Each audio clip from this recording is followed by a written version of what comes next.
Welcome to the Old Mac Gang podcast, or OMG, a podcast vodcast with a panel of longtime Apple Mac users who want to discuss the most relevant apps and services to age-seasoned users. I'm Marty Gensius, an Apple enthusiast and podcaster. I am a 67-year-old age-seasoned user who has collected a great group of friends to be part of this group and talk to you about Apple and your use as seasoned citizens. So let's see who we've got on our panel today. I'm Gary Shirk. I live in Cleveland, Ohio. I'm a member of the Northeast Ohio Mac Users Group, and that's where I met Marty and Peter. And then Marty found Chris and Bob, who's not able to be with us tonight, 87 years old. And I consider myself seasoned and a primary Mac user. My main tools are a Mac Mini, my iPhone, and an iPad. Okay, hello, I'm Chris. I am 77 years old. I got my first Mac in 1984, and I spent 9 years working with user groups in Dallas and also in Austin, and had an opportunity to work for Apple for another 9 years. And then I moved on to a university in the San Francisco Bay Area and retired from there in 2017. And so I've been here in Tucson, Arizona ever since. And I'm a happy member of the Tucson Mac User Group. And let's see, I have an M1 Mac Mini, a 16 Pro Max, iPhone, Apple Series 6 watch, and a 9th generation iPad, and lots of services too. I'm Peter. I'm 72 from Bay Village, Ohio, and I'm a fan of user groups and a fan of the vast majority of Apple products. I use quite a few, either current or fairly current, a laptop, a tablet, a phone, a watch, and more. And I am just delighted with how well they work together. I'm also an avid reader, hiker, film goer, music lover, and mather. So we've got almost a full group. Bob is busy with the board meeting with T-Mug. And we weren't here last week. It was on me, really, because I was in Florida at a conference, and hotel Wi-Fi as it is wouldn't allow me to be able to put up enough juice to be able to run this through Ecamm. So we scratched last week and we're back this week. I'm happy to be back, but you go away to a conference for a week and you come back and all the work you didn't get done when the week you were gone is here to greet you when you get home. So it's been kind of a crazy week. That and the fact that I think everybody decided to have their deadlines on March 31st. And so I got back, and by April 1st, I was getting all these emails saying, this was due yesterday. And so I've been swamped with that, but I'm pulling myself out of it.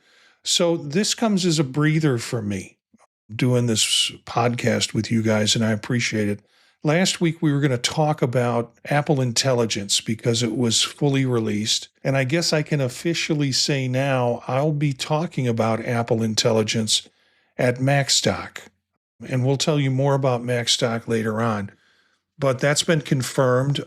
I kind of wish at this point please don't tell anybody, I wish I would have chosen another topic, because I expected by April for this to be fully bloomed when I proposed it. And now it looks like there's a lot of stuff that's not going to happen till later in the year. Or I even heard today, maybe the fully conceptualized S-Lady and the contextual engagement won't be happening till next year's release of iOS.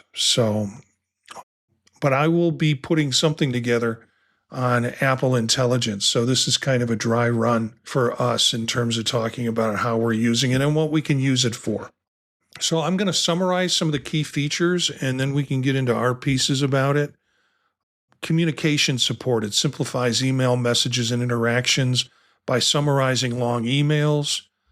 Reviews to see if this captures a long email content. And then suggesting response drafts for emails and prioritizing important messages. Mail in iOS 18.4 also has separate categorization groups, and I understand today it's also happening on Mac Mac OS, that they're going to be the opportunity to categorize groups in mail.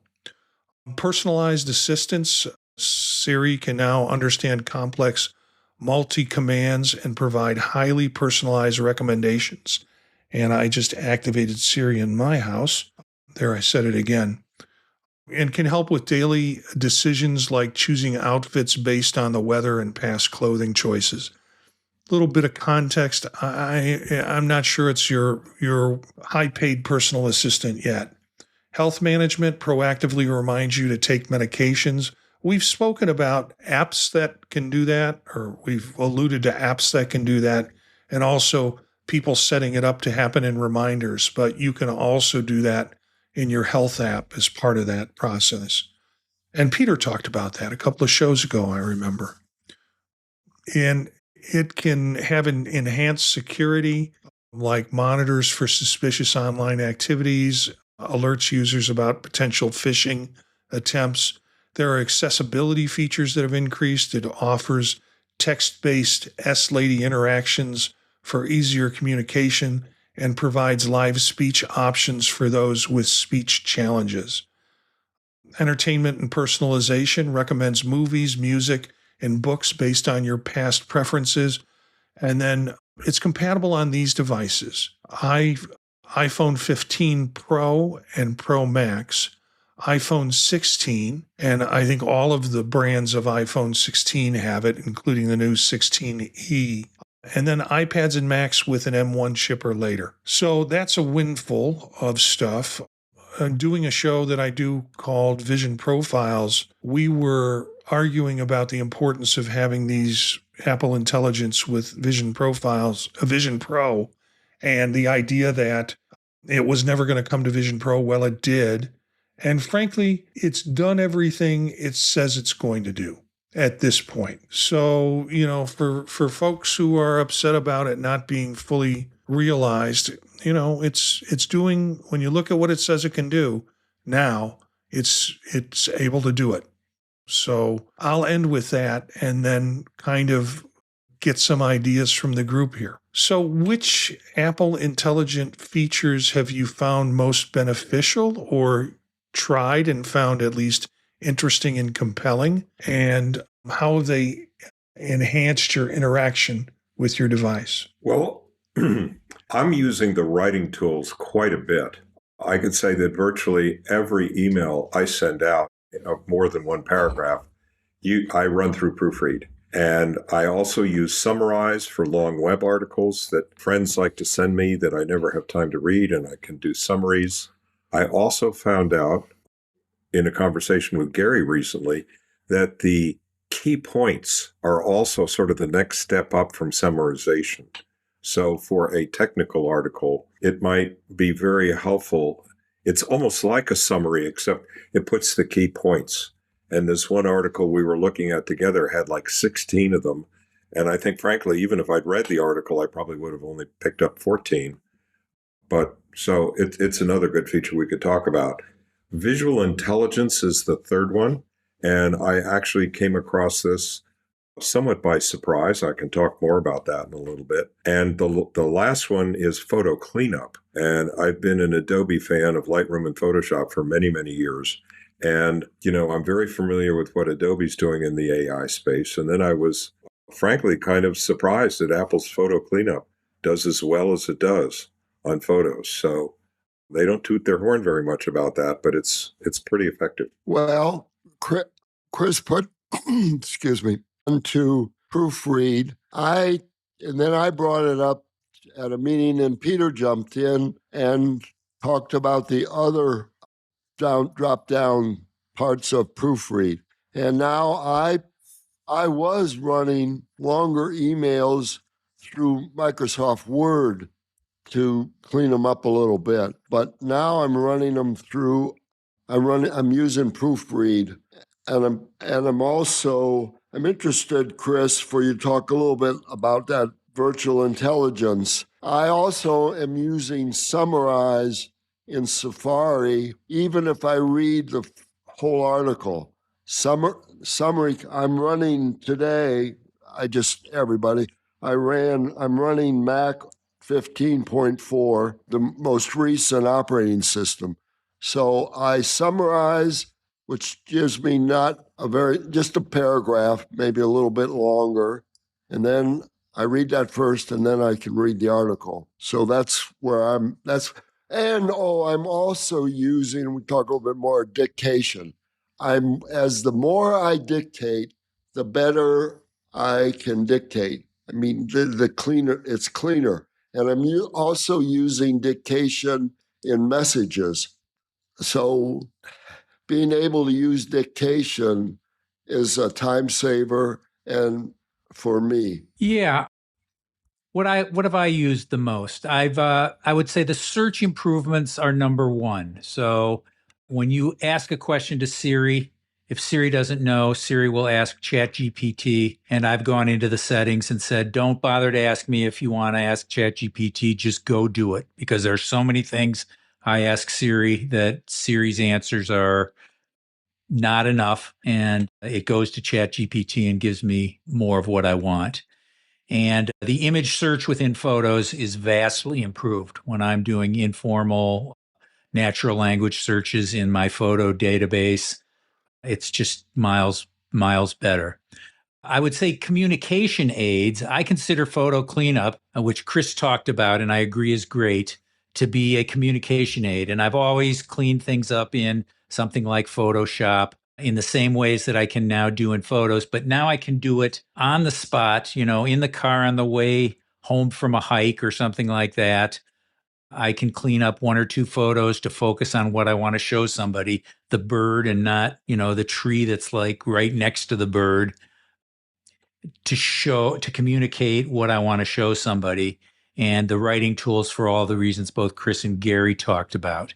I think the writing tools are great, not only for checking what I write, and that's nice to have, in texting, which is becoming more frequent than emailing, to my chagrin, but also in summarizing. I'll get a long email, I'll read a summary, and then I'll decide if I'm going to read the email. So it's very helpful. And one thing that nobody mentioned is I've been using Genmoji quite a bit. I've got half a dozen friends who love to use emojis. It's not totally my thing, but I love it when I can surprise them with one emoji they've never heard of, or now to create an emoji that they've never seen, and it is right point on to what I'm trying to say to illustrate what I've written. I love that. And the last things aren't quite things that Apple bills as Apple Intelligence, but they are the continual incremental improvements in all the machine learning aspects of the operating system. So the smart stack on my watch is logically ordered and is getting better and better. The suggestions I'll get, oh, hey, do you want to map a route home? Do you want to map a route to your next appointment? All of Siri's suggestions are getting better and better. And the one Apple Intelligence thing that I just haven't gotten into is probably their image playground. And that's probably because I also use competitive image generators from ChatGPT and others. If I mention ChatGPT a lot, that's just because that's what I use. But Claude or Gemini or some of the other competitive artificial intelligence things are very good with generating images, and they generate broader and nicer ones than the ones I'm getting from Image Playground, but I have no doubt that will incrementally improve as well. Yeah, I'm going to keep mine brief because frankly, I have been brief with Apple Intelligence, and maybe it's because it's so much of it's ubiquitous to me, but I'm not a photo guy, and not being a photo guy, kind of the photo pieces that are fit into this just don't work well with me in terms of, and I don't have the opportunity to use them as much because I'm not shooting a lot of photos. I do get a lot of email and a lot of notifications from text messages, and I have those set up. And the summaries and the notifications I found a lot more valuable to get the context of what the email is about.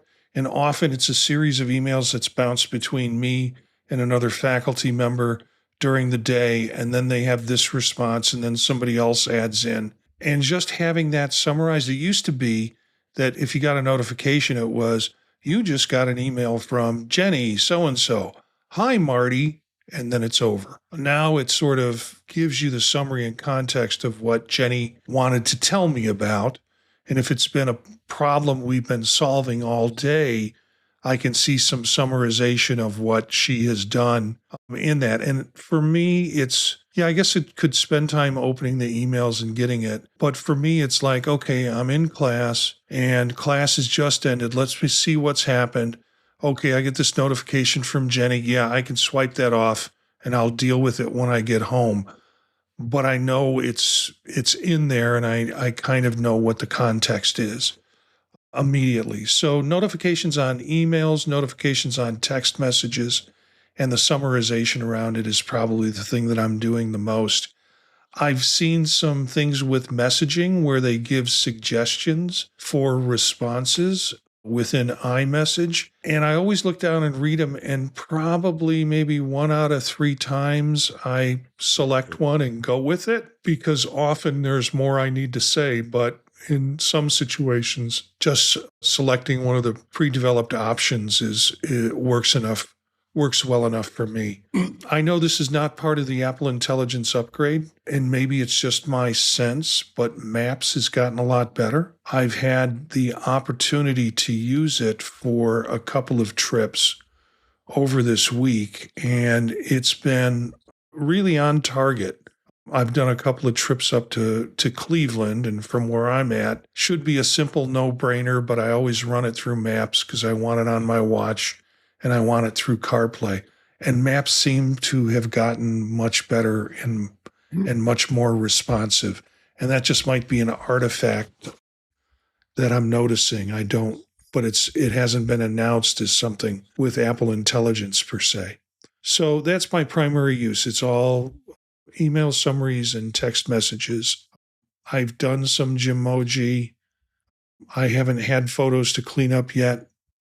I think I tried it one time. I tried to take my head off, and it wouldn't let me take my head off. It was a little disappointing. I just wanted to cut off my head and have it somewhere in the photo, but not on me. And what it did was the area that I surrounded, it just turned into a pixelated face.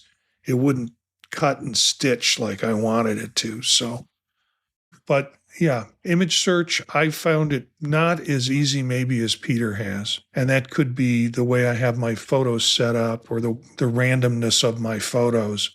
There's been a couple of times this week I've had to search through photos to get, either by request or because I'm looking for a particular headshot, to try and find. It's been not any easier than I've experienced before. It's a little easier than just scrolling through all the years of your life since you've had an iPhone to try and find that picture, but it's still not as easy as I hoped it would be. That's my use. I guess my next question would be, is there anything that you feel how Apple Intelligence has impacted your ability to stay connected with friends and family and manage daily tasks? Yeah, I would definitely think so. And based on, not only the proofread thing, but which, by the way, you can use the icon at the top of Apple Mail, or you can right-click on a paragraph, select some text and right-click as well. And by virtue of finding left-out words, wrong words, misspelled words, it's really helpful, much more than conventional proofread. And I don't know about you guys, but my typing isn't what it used to be. And, I can use a little help with that. And it really quickly will do that and pick up stuff that I'm not going to pick up rereading emails and stuff. And the other quick thought in terms of summaries is, on most websites, if in the URL window in Safari, there is an icon on the left side. And if you click on that, you can go to the reader, which anybody with ADHD knows about because it shuts out all the ads. And in there is a summary button.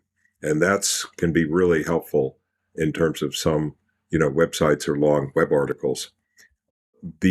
So between the two, I would say I've been a little bit more active on email because I was really getting flooded with email and the categories have helped a lot. By the way, there are a lot of complaints about the categories.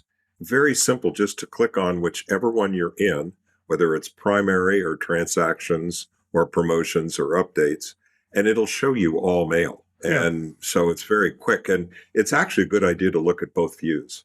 But anyway, just a quickie on that. But the other thing on visual intelligence, and this sort of caught me by surprise, I run a special interest group for my camera club on wildlife photography.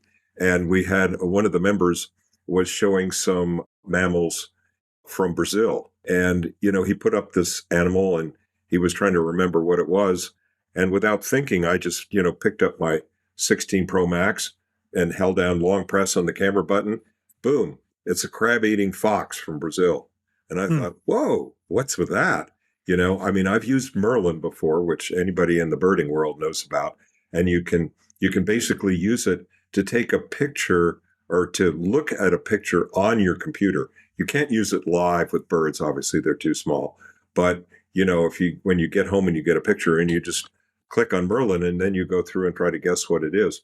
Well, it's very good at doing that as well. So then I thought, well, gosh, what else can I click on, And I'm thinking of, we've seen the ads from Apple that show a restaurant and the person's clicking and doing visual intelligence and it's a pizza place and it's got the link on, their hours and how to order pizza and all of that kind of stuff. But I'm thinking more about the very curiosity prone, middle schooler who is always asking questions about stuff. Think about that kid just holding it up, being able to click on stuff and get that information right away. I mean, this could be a real boon, I think, to education and just, Apple's sort of been saying they were working on their augmented reality stuff for a long time. And I think we're beginning to see some of the benefits of that. Those would probably be the things I would add here. Gary or Peter, anything to add in terms of how Apple Intelligence at this point has impacted your ability to stay connected? Well, yeah. I mean, for all the things that are discovery and communication that we've been talking about, though, they're on task for that and all good. But in the way that I had hoped for the most, and I will also say naughty Apple for a moment, and in the way they promised at WWDC last year, and the way that they actually ran ads showing it off as if the devices were doing it, it will not leverage my personal data, okay? It's great finding things out in the world, but if I want to say, who was that nurse practitioner that told me about eating less salt and sent me a text about it when I was at McGee Marsh last spring? That's the kind of thing that those ads very directly implied I'm going to be able to do right around now. And now it's going to be this year, maybe next year. They're not quite sure when, and although maybe competitors can do some of that stuff, I don't trust them, okay? I trust Apple with the reasons they talked about, anonymization, and talked about how they're engineering all this to mine my personal data. So, I mean, I will wait and be patient till they can do it, but I am a little disappointed that the way that I had hoped for staying connected isn't quite happening yet. At the same time that I see all of these other improvements, that are certainly helping me because I'm a person that a lot of my family looks to with regard to researching and finding things out.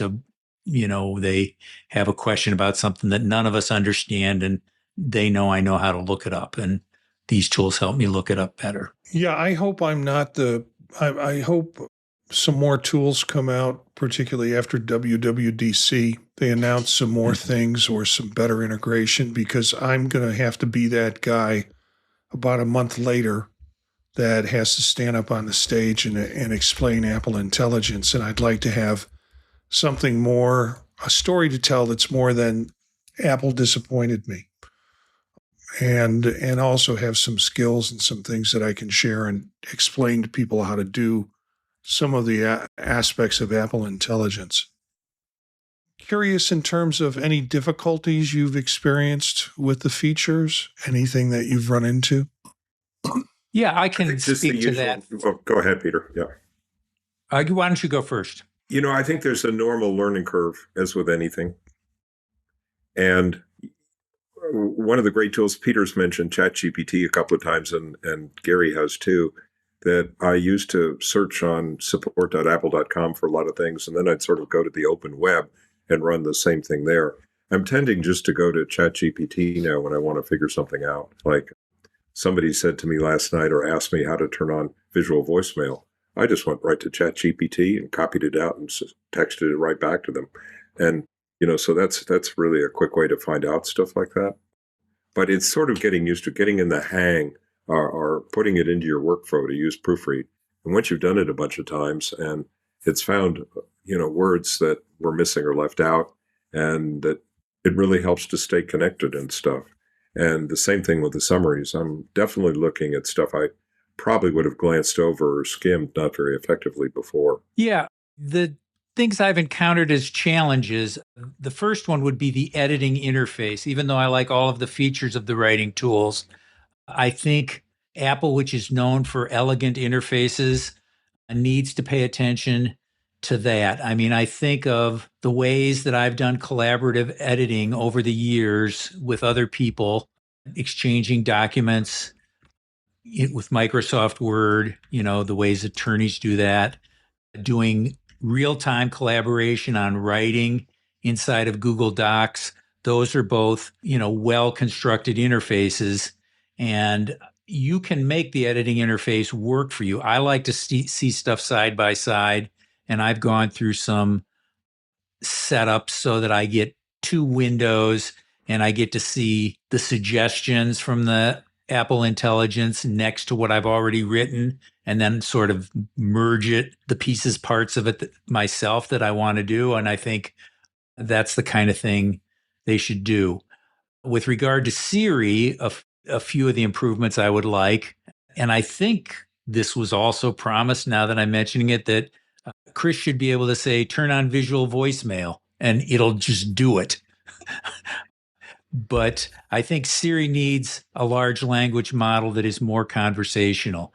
If you do the audio version of Claude or ChatGPT or one of these, and the way that it talks back and forth to you, in a very collaborative manner is great. And I'd love to see that in Siri, so long as Siri preserves what it already does well, which is set a timer, how are the Browns doing? How are the Guardians doing? I mean, there are certain commands that I can give to Siri that are just great. And they do things generally tied in with Apple's equipment. Siri's about 50-50 for me. It gets, and I've heard other people complain even more about the S Lady in the sense that it never works for me. And I hate to say this because it doesn't seem very polite, but when people are making a complaint about the S Lady not hearing them or hearing that, I listen to their speaking voice, because I think if you don't have a really clear speaking voice, there's more potential for error and getting a negative result from Siri. Because I know when I've spoken and not been very clear, what happens is I get a weird response from it. So for me, it's about 50-50. And I would like to see, I want to know how the Cubbies are doing. And when I ask that question, about the half the time I don't get the right answer out of it. And that's kind of public information. It's not anything that needs any deep contextual learning from me. It's like, here, first of all, you have to know what the Cubbies are. And sometimes she doesn't know that. Or there have been times where she doesn't understand that I'm asking about a baseball team. And then what I'll get is a report about when the next game is instead of what's going on with the current game. So it's hit and miss. And I think she's going to get better. I think what we're going to see is just a complete change in how they're going to solve that problem one of two ways. They're going to start over because the engineers have realized they can't do the S Lady with a contextual format just using machine language or even LLMs. They have to build something different.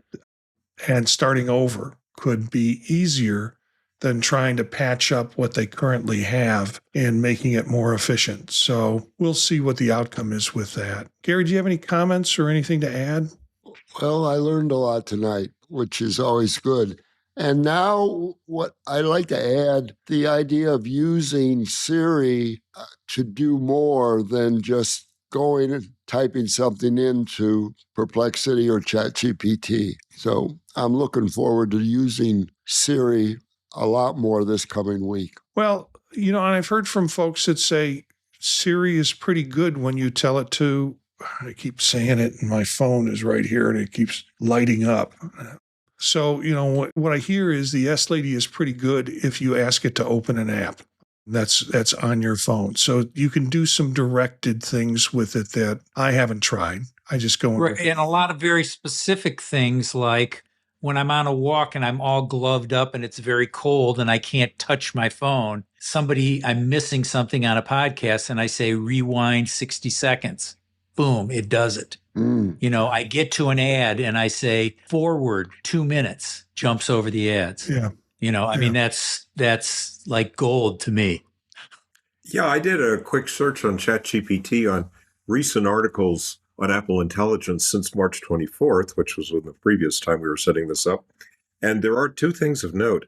One, with the releases of iOS 18.4 and Sequoia macOS 15.4, the update now has support for multiple new languages, including French, German, Italian, Portuguese, Brazil, Spanish, Japanese, Korean, and simplified Chinese. Additionally, localized English versions for Singapore and India were made available, all for Apple Intelligence. Being an international guy, I rush to point out that if you're not an English speaker, that it sometimes can be a long wait. So this will definitely increase the usage worldwide. And the other thing is some reports of Apple working on AI-driven health coach service or something more with the Help app. And that might be something to look forward to. I'm a big fan of the Apple Health app, and we've previously talked about it. So these are two new things maybe to keep in mind as well. And Apple has really carved out, with their watch, and we mentioned this before, with the watch and with health, it's those two areas that I don't think they expected that they were going to grow in those areas, but that has seemed to have taken off. People are using it, and it separates them out from other phones or platforms in terms of how it can be useful. So that's pretty cool. I want to ask a question. I'm calling an audible, if you want to say that. And the audible is, would you recommend for someone who's a seasoned aged user on what to interact with or how to learn about Apple Intelligence by using their device? So you've got someone, a peer who doesn't know anything about this. How do you introduce them to it? And what should they be trying? I think probably one piece at a time, depending upon what their uses are. If they're a big email user, absolutely, the summary and the proofreading capabilities and all of that. Even if they're a long texter, and a lot of seniors have just given up on email and just switched over to texting completely, like the young people. And, they may be sending long texts, which could also be proofread. So I'd start where they are and more or less, okay, what can benefit them and which ones? Certainly proofread and summary are huge. The visual intelligence also might be kind of a cool thing if people get to use it. It takes a little getting used to with the long press or on the camera control button or the action button. Either way now. So that's where I would. Peter, you have any ideas? I totally like Chris's idea of visual search. I think that's the thing that would help most people. And I love your idea of putting it on the action button, because the long press on that camera control, I just think that camera control, a lot of people find a little awkward, and it doesn't exist on the 16E, I think. So I would put that on the action button, say you want to know about something you're looking at, press this button and you have two different ways you can search for it, the button to the left and the button to the right, and see what you find out. And I think a lot of people will like that. Yeah, the 16E does not have a camera button on it, which is fine. It doesn't have really complicated cameras. It has some good Right. cameras on it, but not really complicated. However, it does have the action button. And that's what you suggested, Peter, or what folks are suggesting in terms you can assign the action button to any series of things that you want to assign to it.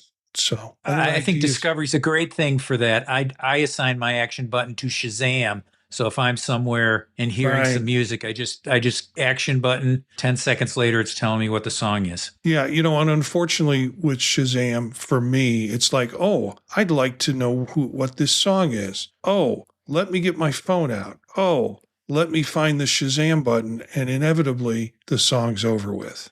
Right. So the idea of having that as part of the action button, it would probably be something that I'd use more than what I currently have the action button programmed for. Yeah, there's lots of fun things. I think I would, and I think I heard this, one thing at a time, I think Chris said, and maybe say, hey, we can do this, this, or this. What would you like to learn how to do first? And maybe ask the user, the friend, the peer, what are you most curious about? Because that might be the one thing that will pull them into the idea of using Apple Intelligence, and particularly the services that are available on the iPhone and iPad with it. So those are my thoughts on it.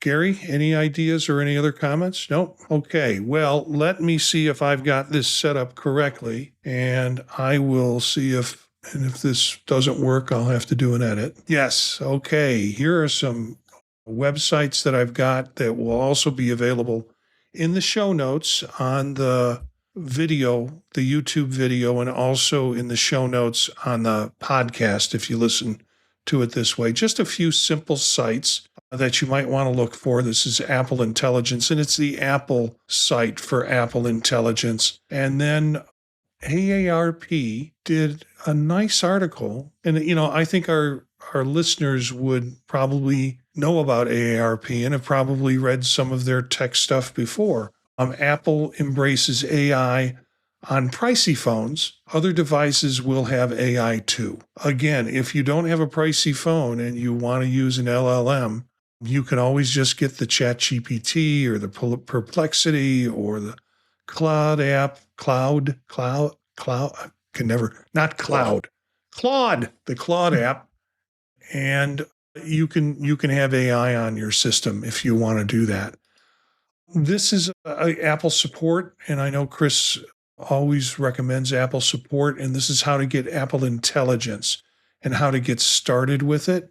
The requirements, the supported languages, a lot of languages there. For European Union residents, it's available with iOS 18.4 and iPad or later supported iPhone and iPad models than they have for China residents. But here are the features and a long list of features that are available. Some of them we talked about. I think most of them we talked about at the beginning of the show. So then I found this book and I thought it would be interesting just to share. It is called iPhone 16 Bible for Seniors, the ultimate step-by-step guide with tips, tricks, and Apple Intelligence for iPhone 16 Plus, Pro, and Pro Max. And not an expensive book. It's $18, $19. And say goodbye to confusion and hello to confidence with the ultimate step-by-step guide. I do not have this, so I can't speak for it, but it's got really nice ratings in terms of the ratings that's available for it. So those are some things you'll find in the show notes and the availability of them in the show notes for you to check out if you want to go to any of those links. Well, this is our 20th episode. That's pretty cool. And if you don't think about it, they creep up on you anyways. So before we know it, we'll be at 30, and before we know it, we'll be at 50. And so I try not to think about it, but it's always amazing when this group comes up with ideas that we're going to talk about, and then we manage to turn it into a really nice show and a really nice conversation. So please get the word out to folks who, if you're listening to this and a part of the group, part of the old Mac gang, you can be part of it too. Just share it with friends. And Gary wants to encourage viewers and listeners to email us. And you can find our information at thepodtalk.net about the show and previous episodes. I want to, we believe there are age-seasoned Apple users who will help us build this kind of age-seasoned community. And I think that's really nice in terms of Gary. You want to add any more to that or talk about your passion? Gary, you're so quiet. You're shy. I've never known Gary to be shy, but he's enjoying being with us, and we enjoy having him, as I do with Chris and Peter. I want to do a little plug for MacStock 9. I mentioned it earlier in the show. It's here for 3 days in July. It's the 11th, 12th, and 13th of July this year. And it's a gathering of around 100 folks. We can always use more, who come to get 3 days of 45-minute presentations, so it's not too long. And then there are a few workshops that go on for 90 minutes. And they're going to be spread out through the whole weekend with some great speakers. And I know Gary and Peter have bought the virtual ticket in the past, and it's a good opportunity. So you can find out about that at MacStockConferenceandExpo.com. So the words strung together, MacStockConferenceandExpo.com. And you'll find out how to book a room there. You'll also find out the location in the conference center. It's in Woodstock, Illinois, which is in central Illinois, up by Lake Geneva and pretty close to the Wisconsin border. Woodstock is probably best known for, if you go into the town center, it's the town center that was used in Bill Murray's Groundhog's Day. So they really tried to make it look, or the people made it think they were in Puxatawny, but they weren't. They were in Woodstock. So MacStock comes there and once a year, and it's a great opportunity. I've got a deal for you, though. If you go on and order a ticket and you put in Pod Talk 50, you will get and save $50 on your admission to MacStock. So Pod Talk 50. And Mike Potter contacted me and said, go ahead and do this promo if you want to.